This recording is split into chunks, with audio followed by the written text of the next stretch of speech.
Okay, great. So we'll get rolling. So good afternoon. Thanks, everybody. Just want to make sure this is recording. This is recording. Okay, great. So I'm Derek. Thanks for joining me. I really appreciate it. I know that I'm a last minute kind of substitution for you guys who you had originally planned. So I put something together last night. It actually came at a really good time, like I was telling the group before, because this will be somewhat of a continuation of what we did in September. Now, it is an isolated talk as well, meaning that if you didn't come to the one in September or didn't watch that, still going to be new info, but I will do some review to begin, kind of what we touched base on the last time, which I guess was 4 months ago, October, November, December, January. Yeah, so roughly 4 or 5 months ago. What we talked on there. We'll go over that quickly. We will dive into the season of winter, which is going to be our focus for today. We're going to talk about the season of winter, tonic herbs for the winter season, obviously, seasonal attunement, and something called Jing energy. We're also going to touch on the immune system. So without further ado, let's get rolling. Got my phone here to keep eye on time. But basically, yeah, like I said, for today, we're going to be talking about seasonal attunement. We come at it from a Taoist Tonic Herbalism standpoint. So New Earth Organics is a Taoist tonic herbal company. We offer tonic herbs and superfoods. I will get into that in a few slides going up in a minute here. But basically, this is all the seasonal attunement, following the cycles of nature, the rhythm of nature, living in harmony with nature, is all to practice a realization of robust health. So we want to get this robust health dialed up. I think that's why we're all here, why we're in this industry, is because we all care about health and wellness. Whoops. And so, like I said, for today, I think last time we actually talked, I was looking at my notes, we went from late summer, we talked a little bit about fall, but now that we're fully into winter, this comes at a perfect time. We're kind of halfway through the season of winter. It's a perfect time to dive deep into that, and really goes back to honoring the intelligence of nature through that seasonal attunement approach, which I will define momentarily coming up here. But really, to dial up winter, we're going to talk about why winter is so important. It's one of the most pinnacle foundational things for health and wellness, and we will get into that. So in a nutshell, why is this important? Well, we've seen for thousands of years, right, since the beginning of health and wellness, the beginning of time, over and over again, the ancients all mentioned that, living in harmony with the seasons is so, so important if we want to realize this robust health, right? We could see Hippocrates here. If you've seen me talk before as well, if you remember this from the last training, pardon me, I use these slides time and time again because we see these quotes, these references over and over, but it's chiefly the changes of the seasons which produce diseases. All diseases begin at the junction of the seasons, right? Charaka being the father of Ayurveda. We find that the first 2 chapters of the Neijing Chinese medicine are devoted all to the seasonal approach, right? The macrocosm, the external environment. And this all boils down to something called circadian biology, right? This circadian biology is, this deep embedded like software OS, right? This operating system for our hardware that is, fundamental, something we can't escape. So when I say circadian biology, right, it's how we, in our position in relation to the sun, dictates, as the seasons change, certain physiological responses in the human body, right? We have a 24-hour circadian body clock, as well as the 12-month seasonal attunement macrocosm in that circadian biology. So we see it time and time again, and it is fundamental and something that we can't escape. So, in our modern day culture, how do we follow the cycles of nature?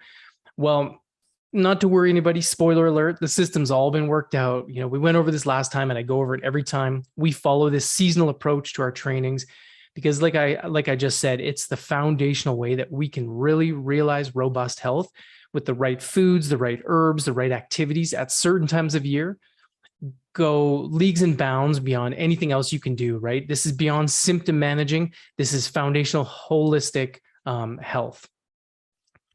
So how do we do this? We follow the principles of tonic herbalism and, like I said, the practice of seasonal attunement, which is literally living in harmony with the seasons. So this comes from Taoist Tonic Herbalism, which actually predates Chinese medicine. So there is differences between the two, but very, very similar in a lot of concepts. Slight differences, which we can mention as we go forward. But in a nutshell, it's living in harmony with the seasons, right? The Taoist approach of living in harmony with the universe. And again, this is, proven time and time again through circadian biology that this is a real thing. super interesting. So like I said, I'm going to move fast through the first half of this presentation, just because it's refresher. It's again, the continuation of what we talked about last time, but I'll take a few moments to explain this. Probably most of you saw me in September, and if not, that's okay. So what this is the seasonal attunement diagram. So you'll see this in Chinese medicine, in Greek herbology. All forms and all schools of herbalism have something similar, if not identical. If you want to brush up more on this, because we're going to touch lightly on this, you can Google 5-element theory. That'll give you a good rundown of what we're about to talk about. When we look at the seasonal attunement approach, this is where the season instead of the element is put as the paramount category. So instead of summer, we would see in Chinese element theory, 5-element theory, we'd see the element of fire. Now, I think it's easier, and this is how I teach it, because I think it's easier to use the seasons. It's more well-known in our culture rather than elements. And plus, this gives you a clear indication that, hey, when the season changes, maybe I should be doing something different with my health and wellness protocol. Whoops. So in a nutshell, this is everything in the natural environment can be boiled or distilled down into these 5 distinct categories.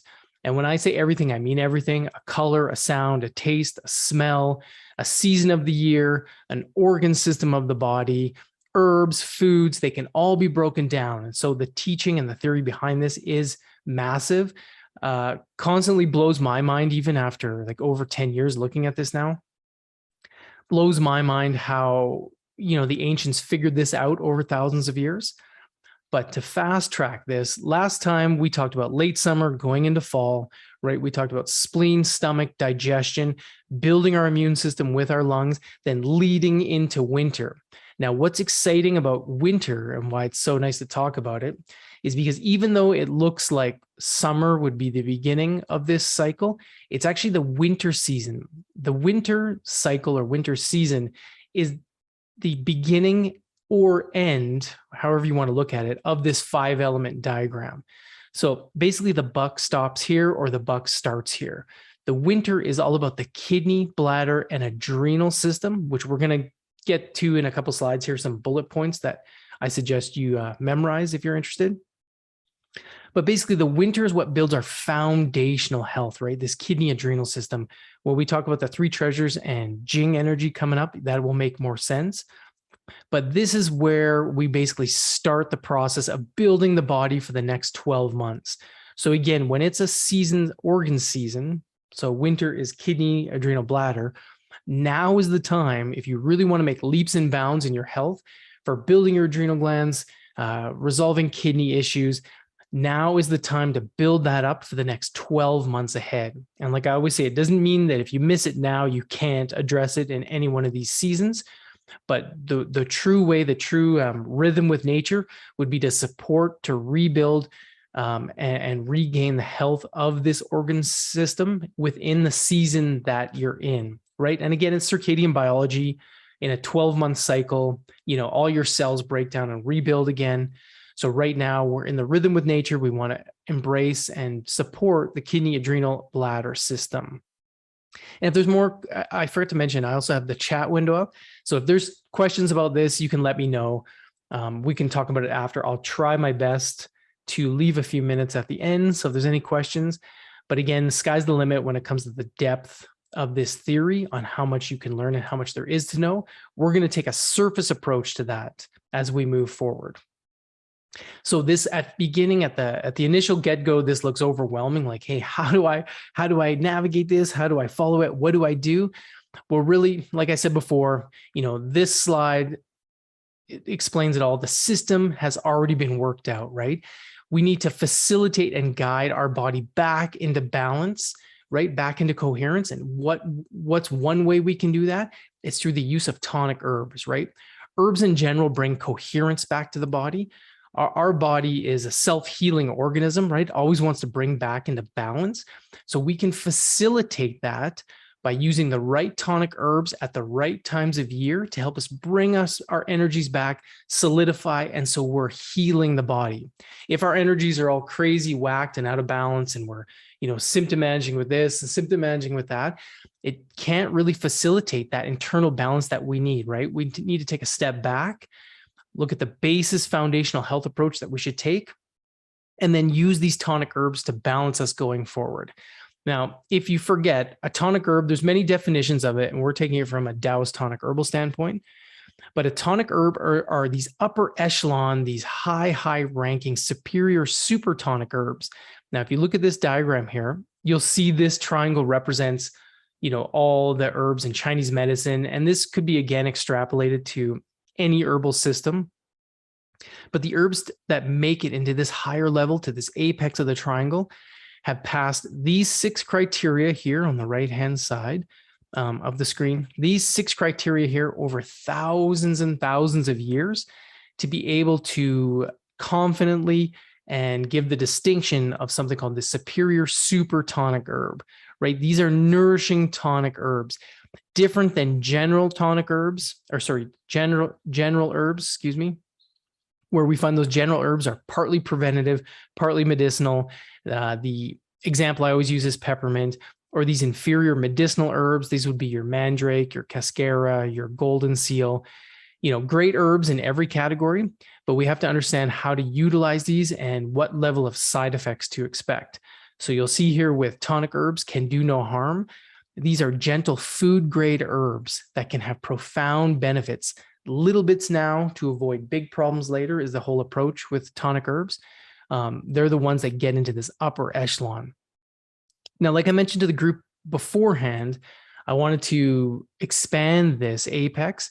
So when we look at Taoist Tonic Herbalism, there's about 22 or 23 agreed upon herbs that are in this upper apex of the triangle, right? 22 or 23. We can expand that to what I call superfoods. Now, superfood, like I said to them as well, has become this crazy marketing term where you're seeing commercials talk about, I always use the example of the Subway. There's a Subway commercial with avocados and they're like, superfood. And when it gets a little out of hand, like, not that avocados are bad, they're amazing, but they're not what I would call a superfood. Superfoods from around the world would be given this superior tonic ranking.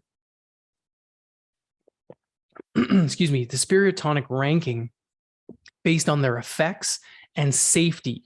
So what's a good example? We could look at something like acai berry, an amazing example where it's this crazy powerful tonic herb, right? Superfood tonic herb, but totally safe to consume in high amounts, ongoing, nonstop, because it is a food grade herb. Got a question from Monica. When you say superior herbs do no harm, does this mean it's safe to take with pharmaceutical meds? My elderly mother is on a lot of meds. What a great question, Monica. So that's a loaded question in terms of, it depends what pharmaceuticals, but we always have to take that out of the equation when we look at this stuff. These criteria were passed thousands of years ago that predated modern pharmaceuticals. So that is such a great point to mention. That's something that you would have to research the individual herbs based on the individual pharmaceuticals to get the broad approach on that answer. A lot of the times, things like acai, that would be a superior tonic herb, would be safe with a variety of pharmaceuticals. Obviously, I can't and won't give medical advice, so you have to look into it, unique situation on its own. But generally, so very safe. The one thing you would want to watch for is blood thinners. Reishi mushroom, an amazing herb, can modulate your blood thickness. But if you're already on blood thinners, right, you can run the risk of getting a little bit too thin. So it's a little bit of a case-by-case basis. And again, great point to make, because we're looking at this from a stance of a drug-free approach. And again, having said that, doesn't mean that they're going to harm while taking with pharmaceuticals. The general rule is at least an hour apart using any sort of herb and pharmaceutical. But again, a case-by-case basis is my best answer. And we can talk a little bit more about that after as well. But great point. Thank you for bringing that up. So acai berry would be in this, maqui berry would be in this. These are, again, these superfood herbs, and I use that term specifically So if you're unfamiliar, we carry a lot of superfoods is what I'd call them. Those are the ones I'm talking about. They're herbs that I've acquired for a reason, not your common marketing superfood, if that makes sense. Now, to move ahead, last time, excuse me, we touched briefly on the season of autumn. We mostly talked about late summer, going into autumn, but we did talk about the lung season autumn. We talked about how it's the lung and large intestine season. It's the color of the attributes is white herbs, white foods, pungent tastes, all very important. It's the emotion of sadness and grief. So healing and working through that is the best to heal the lungs.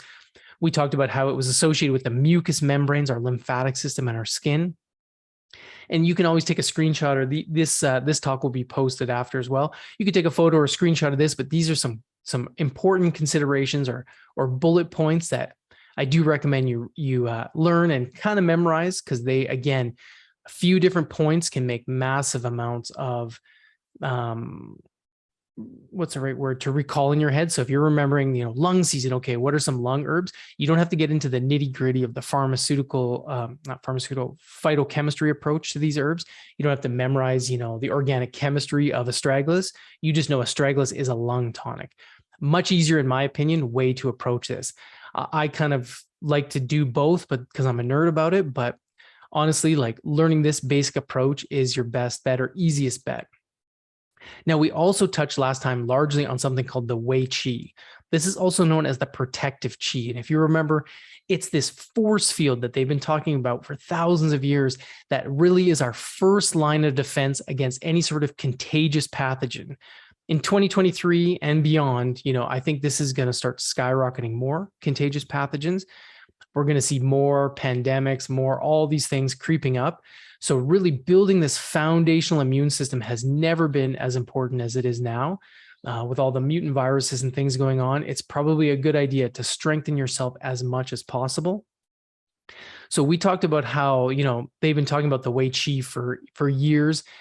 What is associated with is again, this public protection, right, from external pathogens. But we find from a scientific point of view that this Wei Qi, what they've been talking about for years and years, has been shown scientifically, our best correlation is that of the lymphatic system. Specifically, when it comes to the Wei Qi, the skin-associated lymphatic tissue, also known as the salt. We find that, there's this fine network of lymphatic nodes that lie just under the skin and are highly concentrated in our orifices of our body, right? Protecting us, keeping our pores closed, but protecting us from external contagious pathogens. So even though for years, right, you'd look at this, or some people would look at this, be like, oh, this is, doesn't make sense. This is fluffy duffy type of knowledge. Well, we now know scientifically that, hey, this maps like identically to what our lymphatic system is.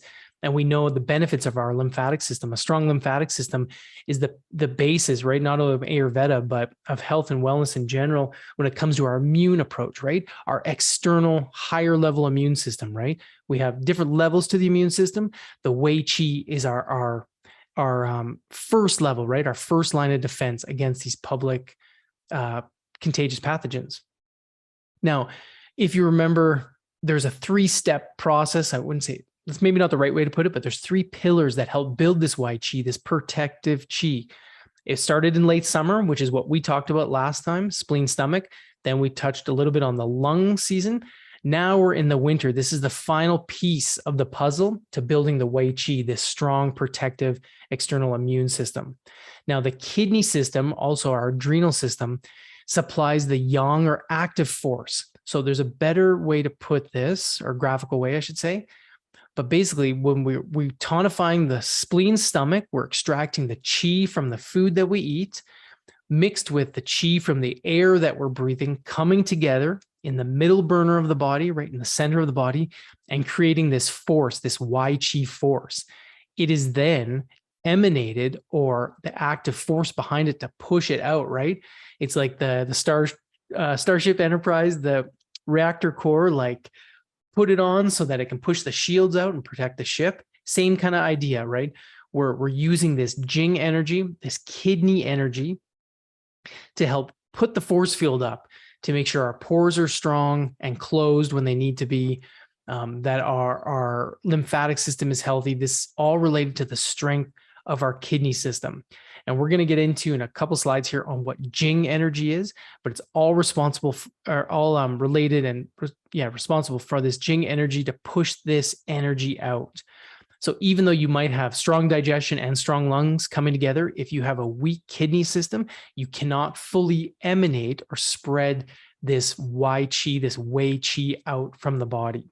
Now, Jing is a concentrated force of Qi, which we'll get into, but it's basically the vaporization. So this Jing, little bits of it come out and vaporize, causing electric spark, not to get too esoteric about it, but causing this electric spark to put this force field up and cause this coherence to this Wei Qi. Sorry, flipping back and forth. Hopefully I'm not making anyone dizzy there, but okay, let's check the time. Okay, so we're still good. So I wanted to talk about 4 different herbs today, and I wanted to talk first about the winter and then going into Jing. So we are now in the winter season, right? The kidney season, like I said several times, adrenal bladder season are the other organs related to that whole kidney system. Now, the season of winter, here are the bullet points to remember. Adrenal season, like I said, it relates to the bones and body fluids. So this is the water element in Chinese medicine. So anything fluid related would be related to the adrenal and kidney system. This is the emotion of fear, fright, and stress.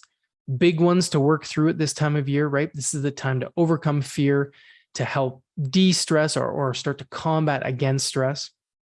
Big ones to mention are the color of black. So black foods, black herbs, black clothing, right? That black, again, is a color, even though black, well, debatable. Some people, my kids always remind me, Dad, black's not a color. But on that gamut of color, right, we can look at black from anywhere from dark purple, dark red, like deep dark colors would be considered black. Good example, again, is acai, purple, so dark that it's black. Bilberry or even maqui berry, so dark, they're blacky purple. So again, good thing to embrace.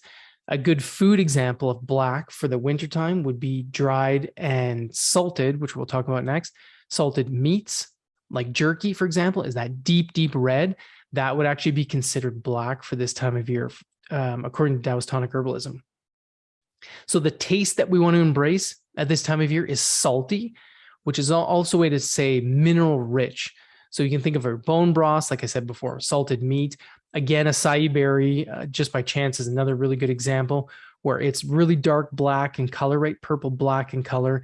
And if you've ever tasted it on its own, it has a salty mineral-like flavor with a slight, very, very slight sweetness. It's mostly savory, but it's going to give you that salty kind of taste on your tongue while being this dark berry.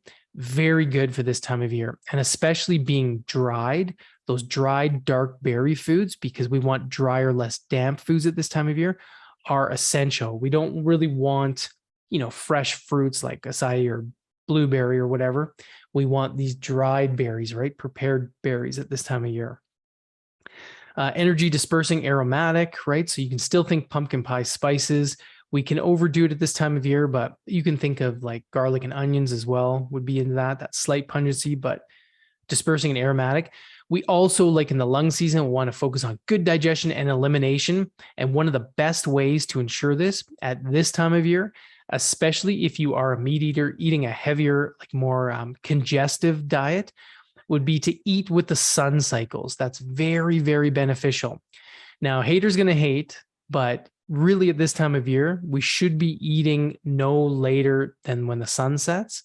So that means at this time of year, I think it's setting, actually my phone tells me 5:55. So that's pretty good. It means we can eat up until about 6 o'clock. You'll find this in a lot of old world cultures where their last meal of the day is as the sun is setting. And that's kind of what we want to embrace, right? That ancient practice, which also means not eating until the sun is coming up. And this is very difficult. I totally understand that. That's why haters are going to hate on me for saying this, but I totally understand that when it comes to, Christmas time or on the solstice. This year setting, like most years, it's within a few minutes, but 4:29, 4:28 in the afternoon. So yes, I was trying to get my food in before then and then, fast it out for the rest of the day, or, maybe something really light, but our digestive peak is with the sun. And that's how we honor this good digestion and elimination. And if you don't at this time of year is when we can start to get a lot of congestion, right? We're coming into January, February now at this time of year. You'll feel a lot of congestion, a lot of constipation start, and really dying for that springtime that helps us again facilitate that cleansing process and getting that all out. So hopefully those bullet points make sense. Again, something I really urge you to quickly memorize before I switch into something else. Let me see here. Yeah. So these are the bullet points for winter. Now I wanted to talk about the 3 treasures. So this is one of the fundamental things I wanted to explain and go through. I know in the last several talks for community, we haven't had time to get into it. I wanted to spend the time today to talk about the 3 treasures, go over something called the candle analogy, because Jing energy is so important at the winter time, or during winter, excuse me.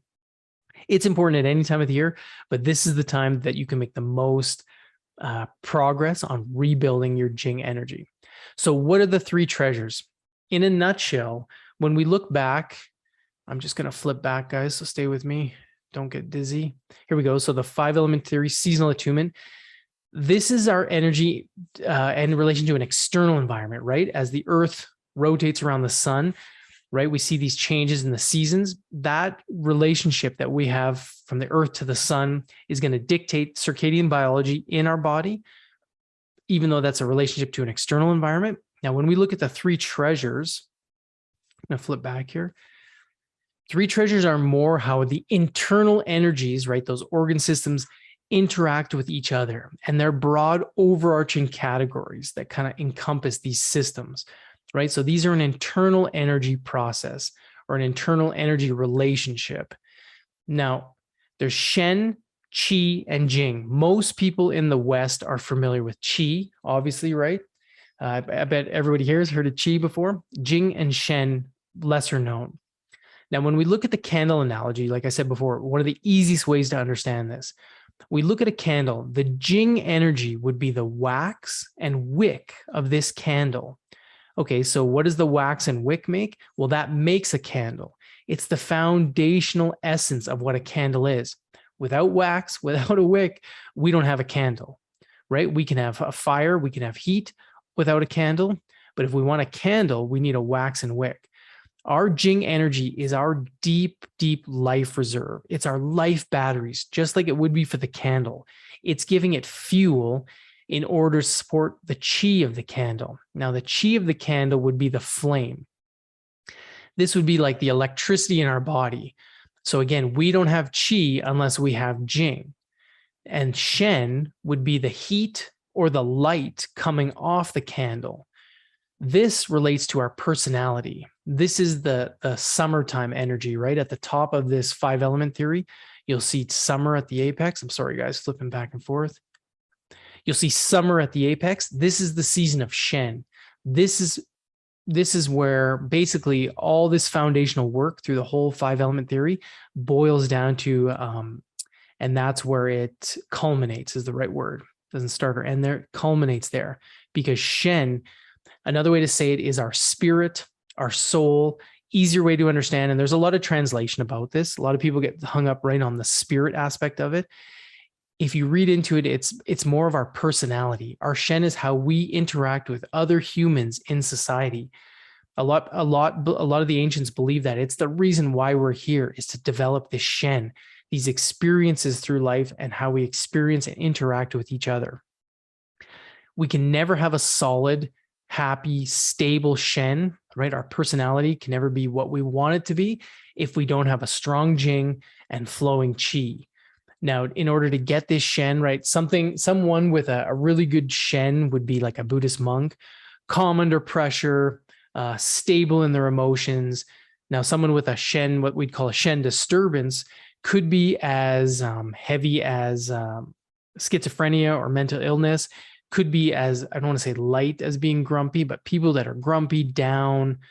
Obviously, depression is heavy too, but anything like that can be a Shen disturbance, right? If we have an even glowing heat from our flame, we're going to have a robust, beautiful Shen, right? A happy predisposition Shen that's able to handle life better and interact with people better. Now, we'll never get proper heat or light from this candle, our Shen. We'll never get that unless we manage and take care of and build our Jing energy.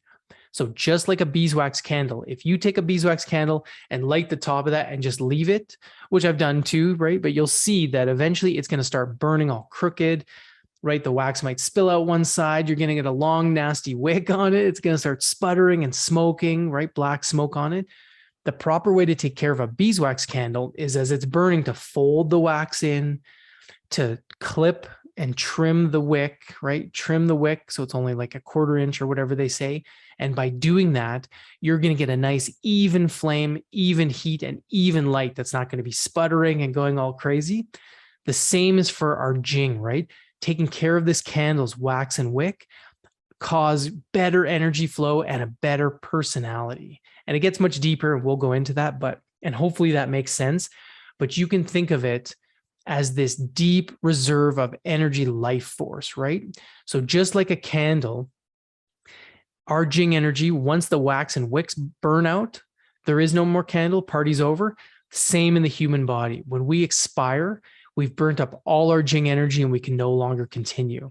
And you'll even see this where some people do have a strong Jing and can live a long time. They don't gray early. They don't age that fast. They're slow burners type of thing. They usually have a strong Jing energy. Now, some finer points of Jing is the essence is of a pure black substance, right? A pure black substance. You can think of it, I'm flipping back here. You can think of it as this concentrated qi. So it's this black substance that they say resides between the adrenal glands, this force field of black energy, and little tiny micro drops of it will come out and vaporize, is what they say, to cause this flow of qi, this electrical spark in the body, right? So it's the basis of our battery, our deep reserve life force.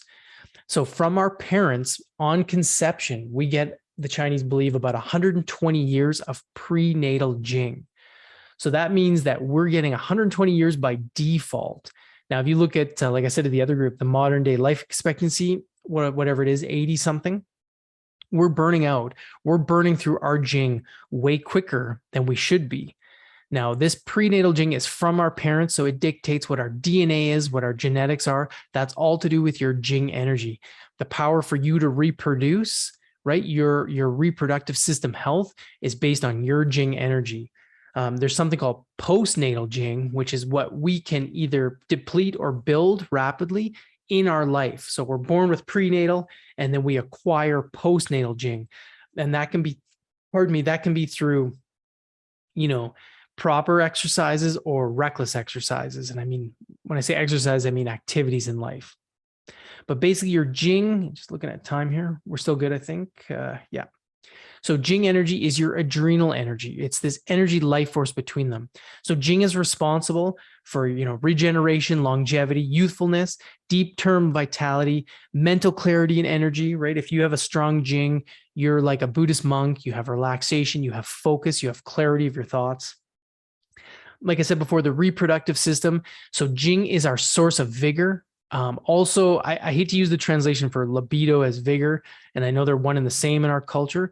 Libido is something different, but if we're vigorous in life, we have a high libido. So this is one clue that you might be lacking Jing. If you're not feeling vigorous or your libido is tanking, we got to start building your Jing and rebalancing it back. Jing is the optimal foundation of our immune system, like I said before, right? It's helping the Wei Qi build and emanate in the body. Now, anything basically below the belly button down is going to be related, have some relationship to Jing energy. So that's your knees, ankles, feet, reproductive organs, like I said, kidney functions. One of the interesting things, like I said, about mental clarity and focus, relaxation, is Jing is also believed to govern our courage and our willpower. So the power behind our will and our courage. So again, someone who's courageous, feels the fear, but does it anyway, has that strong Jing type energy. Now, Jing energy also, because it's part of the kidney system, is responsible for governing all water elements of the body. So that's going to be blood, related to blood sugar, fluids, hormones of the body, right? Again, that reproductive system is involved there. That's all related to Jing. Now, how do you know if you have Jing loss or imbalance? Well, there's several different ways, and usually some easier ones to remember is anything belly button down. If there's an issue with it, you need to support your Jing energy. You need to work on building your Jing energy. You can get too reckless with your Jing energy and you need to take a break or relax, focus on sleep, start to stop the burning through of that candle, right? That wax and wick, stop that unnecessary burning and slow it down a little bit. Now, back pain, like I said, this is usually lower back pain, weakness in the knees or ankles, all related to Jing energy. Usually knees are a classic Jing symptom that you'll get. So if you've been pushing yourself really hard, working lots, not sleeping a lot, go, a lot of the times, or if you have a stressful event, you'll feel weakness of the knees. Some people get that weakness in the knees. This is all related to Jing energy. You feel fatigued. You'll get that wired but tired feeling. You'll have trouble sleeping or staying asleep. Even though there's other issues involved there, Jing is still involved. Poor memory, gray hair, especially premature graying of hair, right? So this is a relative, like a bit subjective to what's premature, but I'm sure you can be use your own guidance on that one. But that's a classic symptom of loss of Jing, right? When you start graying really quick. And this is also how we can build and reverse gray hair by building our Jing energy, which I'll get into. Hormonal imbalance. Again, the classic one, fertility or infertility issues, right? Building that Jing energy. Before we had our children, I made sure my wife built her Jing energy to have that strong adrenal energy. And she had 2 really successful, good births. Could be coincidence, but I like to think not. We built her nice and strong for that. Like I said before, a decrease in libido, loss of vigor, anxiety and depression, right? If you're suffering from these, you want to look at your Jing. Poor hearing, because the kidneys open up as the sense organ. If you remember the bullet points before we talked about, hearing was on there, and the ears are the sense organ. Weak immune system, we talked about the Wei Qi. And again, any sort of urinary kidney UTI, we want to look at Jing.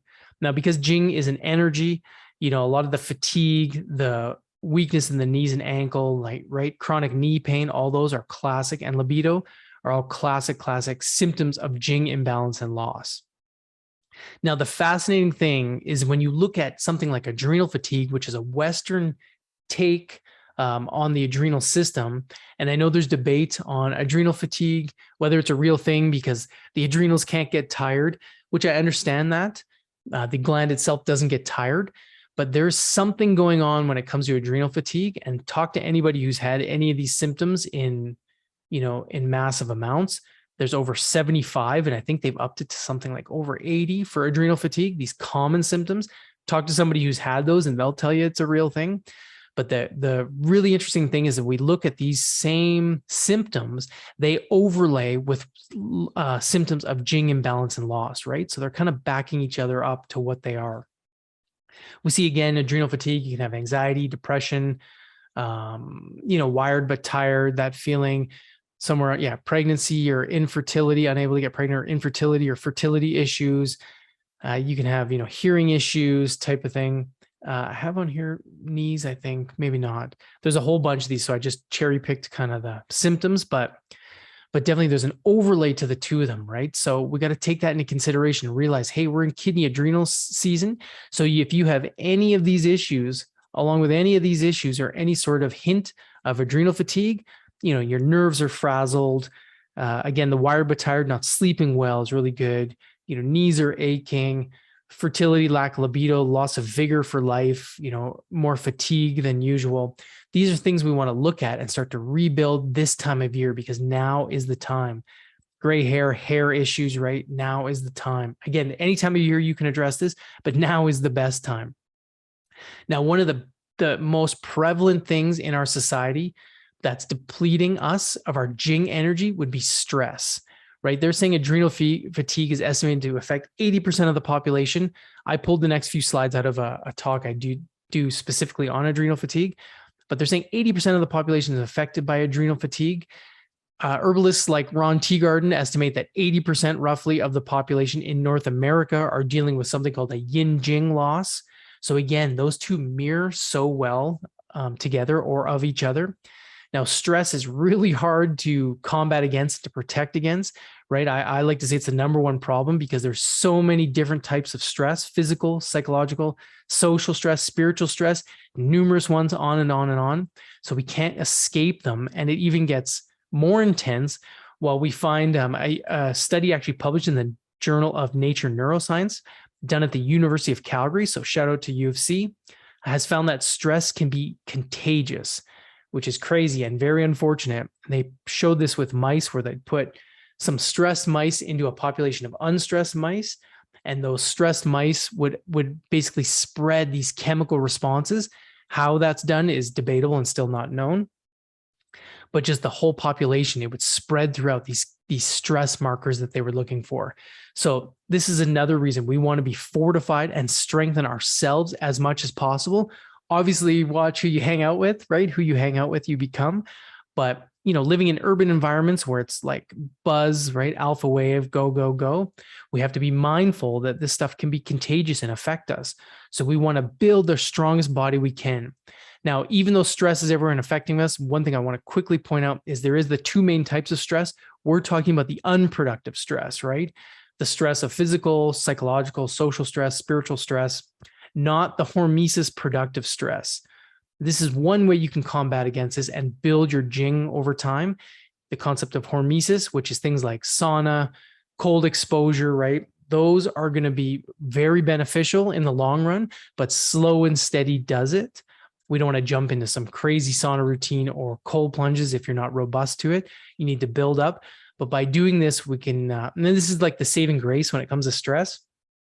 This is the flip side of stress, is we can use stress almost homeopathically, right? Through hormesis to combat against unproductive stress. Okay. So again, these are the ones you want to avoid, but very, very hard. Now, having said all that, check time here. We got about, let's say 6 minutes left. I'm going to go over 4 different herbs that we can use at this time of year that are going to help you build your Jing back, enhance your immune system, because it's very essential. So first thing we want to do, right, is embrace these tonic herbs and or superfoods. First herb I want to talk about today is something called Shou Wu, Shou Wu, Shou Wu. A couple different ways to pronounce it. My opinion is not good, so I'm going to leave it at that. Shou Wu, Shou Wu, 2 different ways you'll see it. But Shou Wu is the quintessential Jing tonic. It pretty much doesn't get better than this herb and the next one we're going to talk about for building Jing back. And again, like I said, they say it's debatable to build Jing back. Well, the whole story of Shou Wu goes back to Mr. Ho. This translates to Mr. Ho's black hair, who was the one that discovered the herb. They take faux tea, the herb faux tea, and they prepare it to create Shou Wu.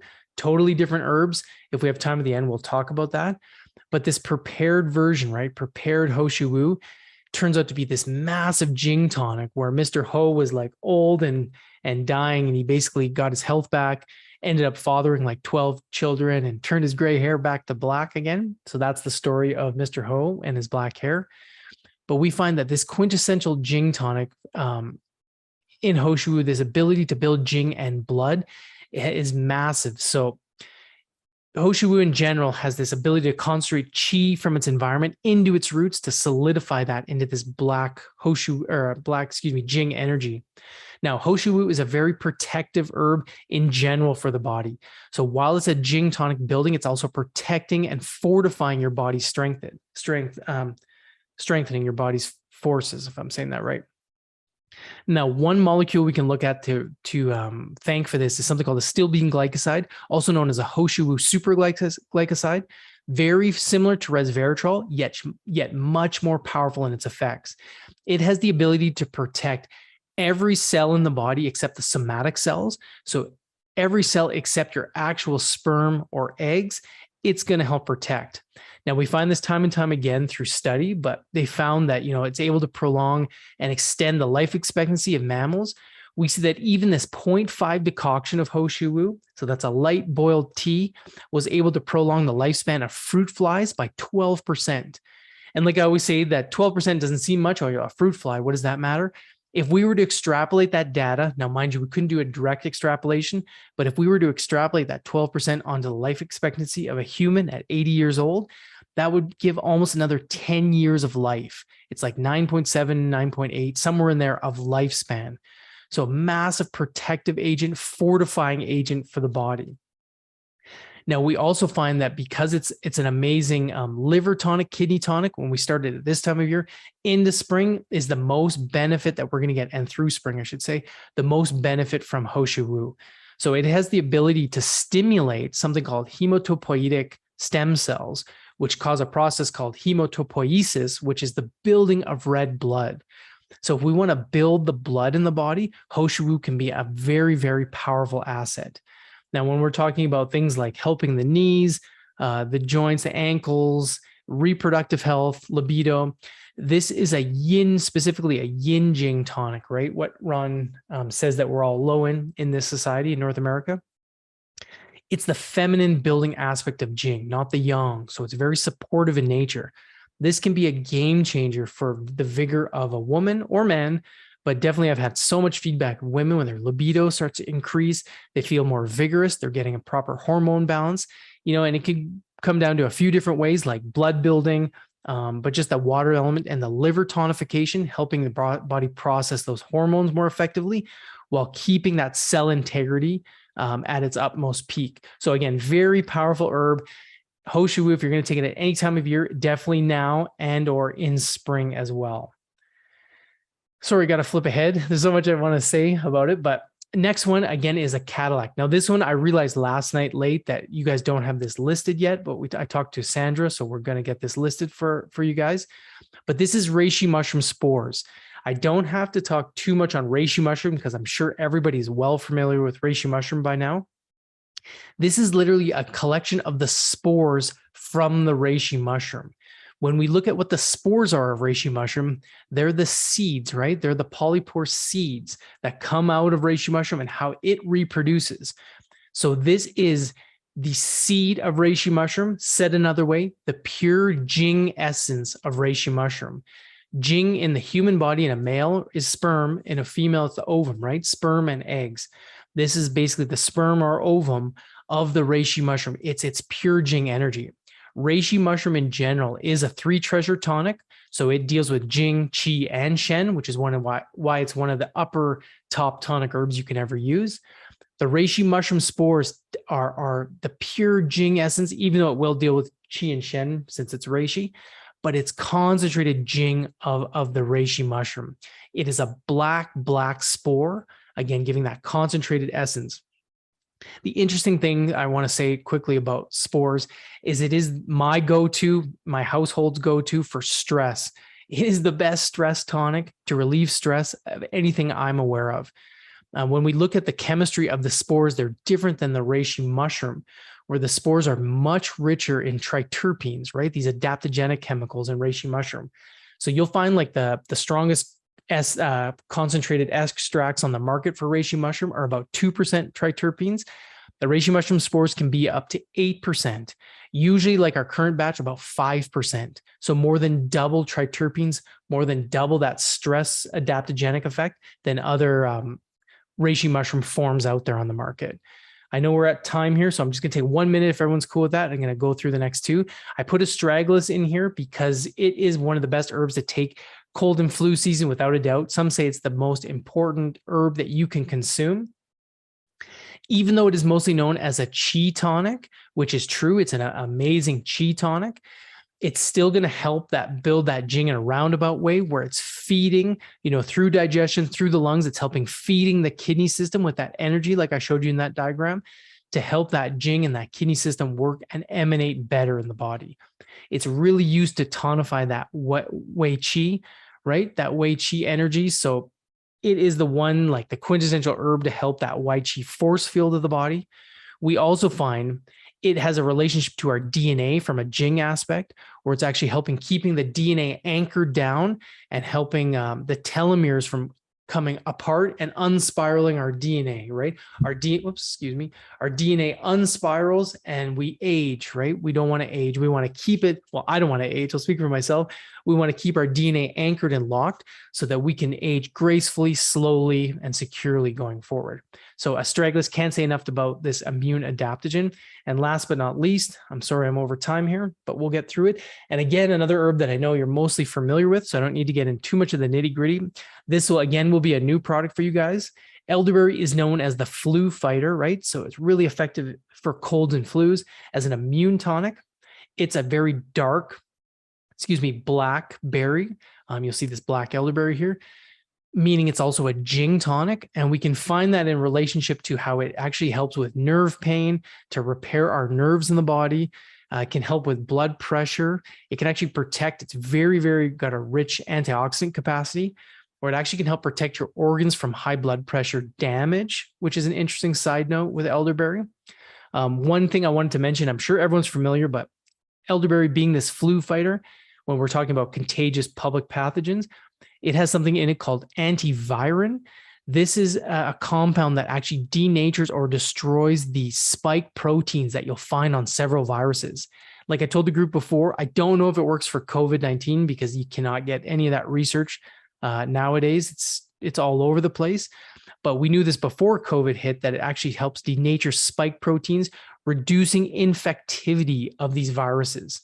Now, elderberry is something you can use acutely, usually 1 to 4 hours after ingestion. You'll see it come out in your urine, meaning that it's circulating the body and working. Not you won't physically see it. Sorry, you can test for compounds. You don't physically see it in your urine, but can be used acutely on the onset of any sort of cold or flu.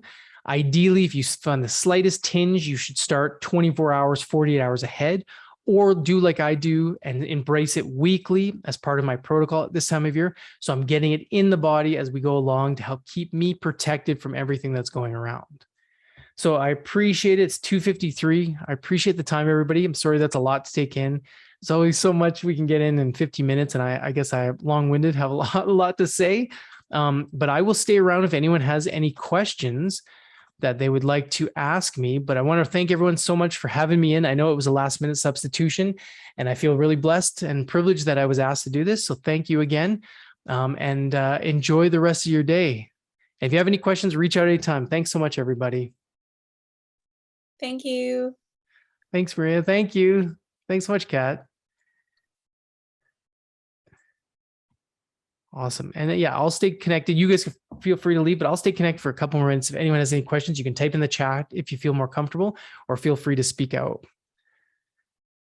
Oh, thanks so much, Maria. That's very nice. Appreciate it.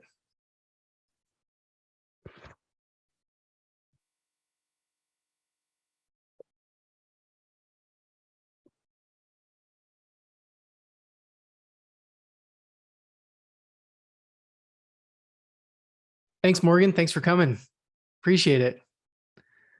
Hi, Ann. How you doing?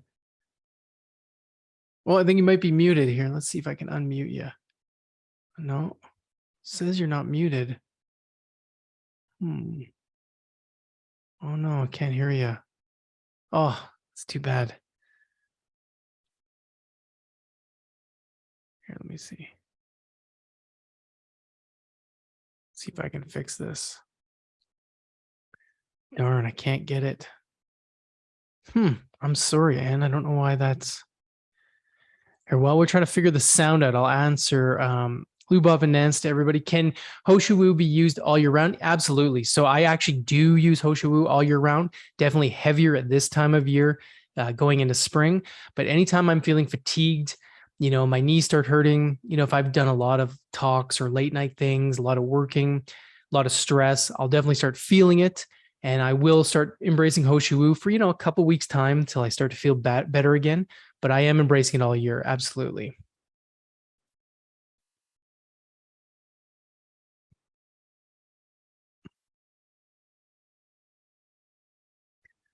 Sorry, Ann. I guess we're out of luck.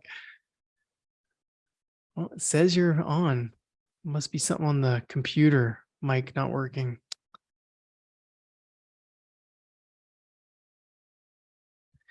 How long? So Morgan says, how long do you need to take Shou Wu for its benefits to become noticeable? You know what, Morgan? It can be as little as 3 days.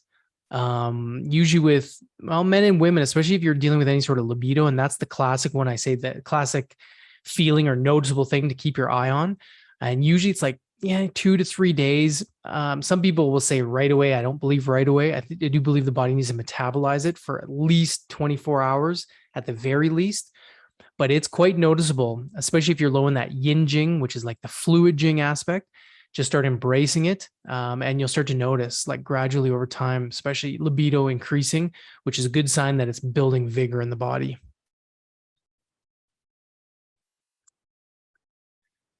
So what is the ideal dosage of Shou Wu? 1 teaspoon or 3 teaspoons?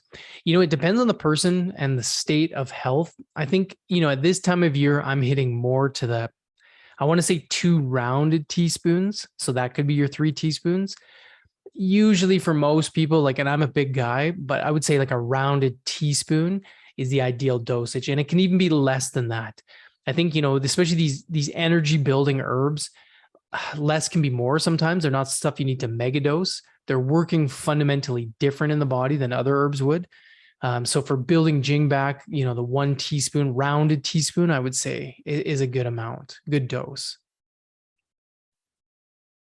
And some people will split that up. If they're taking 3 teaspoons, they might take 1 teaspoon twice a day. I find honestly, even for me at my size, I'm in a pretty good state of health though, but a rounded teaspoon is noticeable. And I don't really personally need more than that for myself.